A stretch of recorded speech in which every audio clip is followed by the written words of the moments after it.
Hello guys, how are you? Hope you all are doing well. Today I am back with one of the most interesting video. In this video tutorial guys, we will learn how to change touchpad keyboard theme on your Windows 11.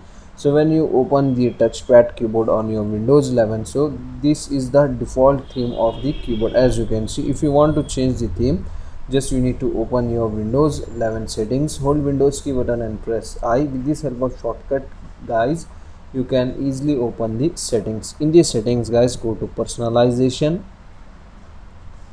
and in the personalization guys, just scroll down. Here you can get the option touch keyboard, just click on it. Okay, and here you can get the option to change the theme. As you can see, lots of theme option you can get. So for example, I am selecting this blue cream. Just select this and open your touch keyboard.